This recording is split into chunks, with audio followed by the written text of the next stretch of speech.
Continuamos en Contexto Global, la franja de France 24 en la que actualizamos las principales noticias del día. Soy Valentina Torres Sánchez, vamos a revisar los titulares. Los islamistas radicales que tomaron el poder en Siria anunciaron la suspensión de la Constitución y del Parlamento durante 3 meses. Esto mientras que en terreno diplomático el secretario de Estado de Estados Unidos se reunió con el presidente turco y reiteró la necesidad de evitar que el autoproclamado Estado Islámico recupere poder. El presidente de Estados Unidos, Joe Biden, anunció que conmutará las sentencias de unas 1.500 personas y perdonará a otras 39 condenadas por delitos no violentos en un solo día. Se trata de la mayor medida de este tipo aprobada por un mandatario en la historia moderna del país. Tenemos reporte. El gobierno de Venezuela anunció que en las últimas 72 horas fueron liberadas 103 personas que estaban detenidas desde las protestas contra los resultados electorales de las presidenciales de julio que le dieron una nueva victoria a Nicolás Maduro. Se unen a otros 225 excarcelados en noviembre pasado.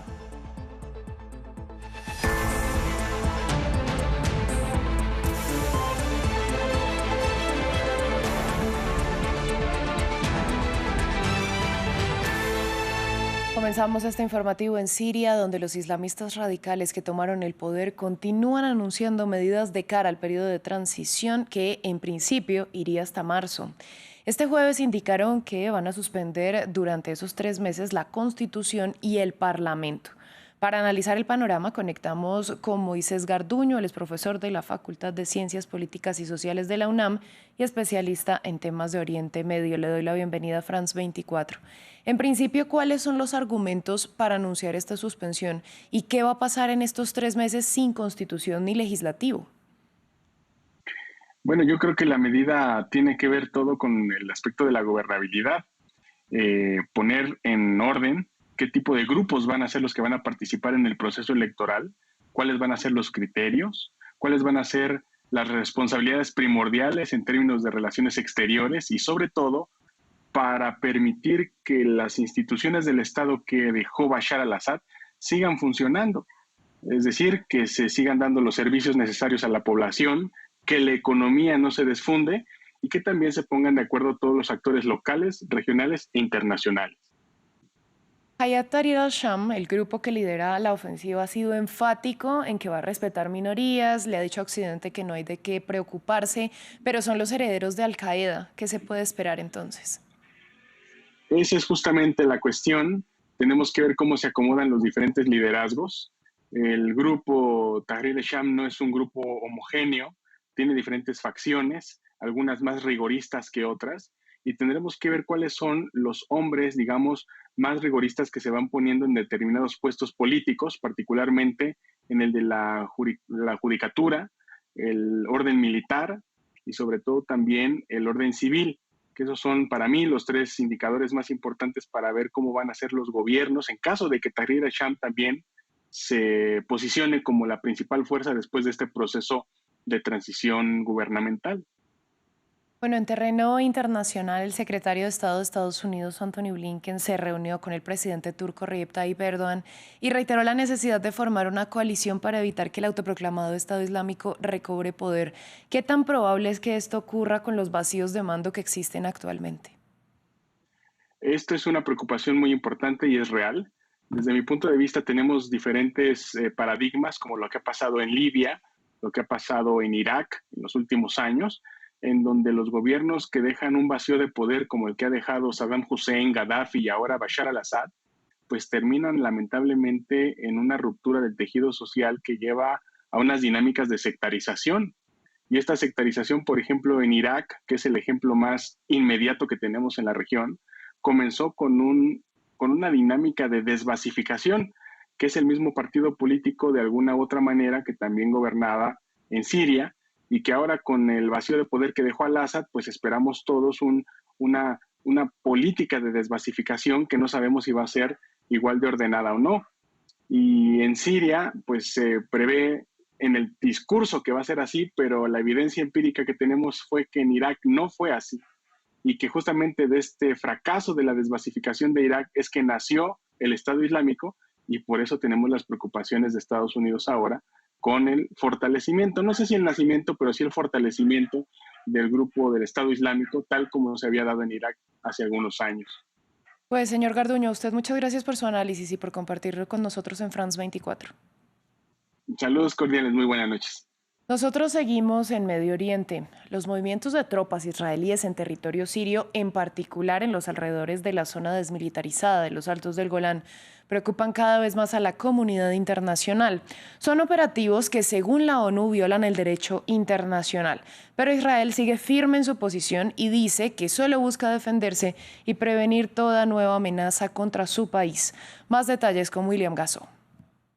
Soldados israelíes patrullando en territorio sirio. Eso es lo que muestran imágenes difundidas este jueves por el ejército israelí. Desde la caída de Bashar al-Assad, Israel reforzó de manera significativa su presencia en la zona de amortiguamiento de los Altos de Golán, en la frontera entre ambos países y ocupada por Israel desde 1967. Una presencia y operativos militares que preocupan a Naciones Unidas. El secretario general está profundamente preocupado por las recientes y extensas violaciones de la soberanía y la integridad territorial de Siria.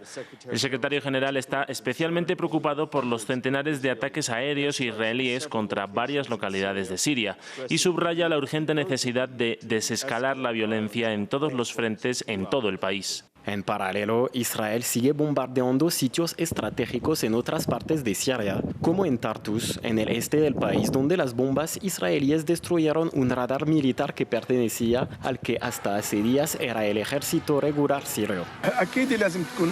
De haber sido Israel quien lo destruyó porque quiere eliminar todas las armas estratégicas que quedaron en manos de los rebeldes, quiere infligir el mayor daño posible a la revolución y a sus partidarios. Israel justifica sus operativos diciendo que quiere impedir que estas armas caigan en manos de grupos armados enemigos. En un mensaje a Irán, el primer ministro Benjamin Netanyahu repitió que hoy su país solo busca defenderse. Lo único que Israel intenta hacer es defender su Estado, pero al hacerlo, estamos defendiendo la civilización contra la barbarie. A principios de la semana, Israel afirmaba que se tratan de operativos limitados y temporales, aunque la ocupación de territorios durante estos últimos días plantea dudas. Cambiamos de tema. Tras la polémica generada por el indulto que le concedió a su hijo Hunter, el presidente de Estados Unidos, Joe Biden, otorgó 39 perdones y condonó las sentencias de casi 1.500 personas en el mayor acto de clemencia de la historia moderna del país. Natalia Cabrera, corresponsal en Washington, D.C., nos cuenta de quiénes se trata. Dentro de estas 39 personas que recibieron el perdón presidencial, hay 22 que cometieron crímenes no violentos. En Estados Unidos esto hace referencia a actos de vandalismo, prostitución, embriaguez en la vía pública o conducta escandalosa. El resto de ellos había cometido delitos relacionados con el porte y consumo de drogas y solo uno con robos sin agresiones a las víctimas. Mientras que las 1.499 personas cuya sentencia fueron conmutadas estaban en prisión domiciliaria desde la pandemia de COVID-19, una decisión que se tomó en ese momento para evitar contagios en las prisiones. Biden argumentó que bajo las leyes actuales estas personas no estarían recibiendo condenas tan largas y que ya se han integrado en la comunidad al trabajar y estudiar. Algunas de estas personas ya habían sido identificadas por grupos defensores de los derechos humanos como injustamente encarceladas. En 2022, Biden ya había hecho historia y se convirtió en el primer presidente de Estados Unidos en indultar a personas condenadas por el consumo y porte de marihuana. Y en junio de este año indultó a los militares expulsados del ejército por ser homosexuales. La Casa Blanca agregó que continuará revisando si es posible otorgar otros indultos, mientras crecen los llamados de los obispos católicos de Estados Unidos y algunos representantes demócratas para que conmute la pena de 40 personas que se encuentran en el llamado corredor de la muerte. Entre ellos están, por ejemplo, uno de los perpetradores del atentado en el maratón de Boston de 2013, así como el hombre que mató a 11 personas en una sinagoga de Pittsburgh en 2018. Además, la administración Biden estudia si existe la posibilidad de otorgar indultos preventivos a funcionarios que pudieran ser blanco de Donald Trump, quien ha dicho que en su primer día en la oficina oval perdonaría a los asaltantes del Capitolio y que los integrantes del comité del Congreso que investigó los hechos deberían ser encarcelados. Entre ellos se encuentra Liz Cheney, la excongresista republicana que apoyó a Kamala Harris en las elecciones. Vamos a Venezuela, donde el gobierno de Nicolás Maduro anunció la excarcelación de 103 personas que estaban detenidas desde las protestas en contra de los resultados de las elecciones presidenciales, que le dieron una nueva victoria a Maduro. Se suman a otros 225 liberados en noviembre pasado. Desde Caracas, Daniela Zambrano nos amplió la información.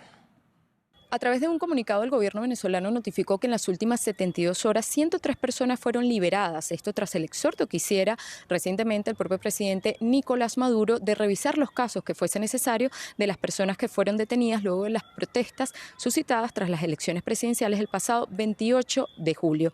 Sin embargo, organizaciones no gubernamentales como el Foro Penal solo han podido corroborar la excarcelación de 25 personas en las últimas horas, de las cuales 19 serían adolescentes. Durante las últimas semanas, las madres de los detenidos prácticamente han protestado a diario, han realizado vigilias para pedir la excarcelación de sus hijos, de sus seres queridos. Aseguran que fueron detenidos de forma arbitraria y claman libertad para estas Navidades, para tener unas Navidades sin presos políticos. Según la ONG Foro Penal venezolano, a la fecha sumarían 190 las personas liberadas con régimen de presentación, no tienen libertad plena, pero una cifra muy por debajo a la anunciada por la Fiscalía, que en una primera oportunidad dijo que serían revisados 225 casos y en este comunicado dice que estas 103 personas son adicionales. A la par de estas excarcelaciones, en Venezuela se han registrado nuevas detenciones en las últimas horas. El pasado 10 de diciembre fue detenido Jesús Armas, activista y miembro del comando de campaña de María Corina Machado. Su familia denuncia que desconoce su paradero. También en el estado Bolívar, otros 2 dirigentes de 20 Venezuela fueron detenidos. Se trata de Edgar Saravia, coordinador municipal, y Álvaro Mora, coordinador de organización. Fin del informativo. Gracias por su sintonía.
France 24, su ventana al mundo. Liberté, égalité, actualité.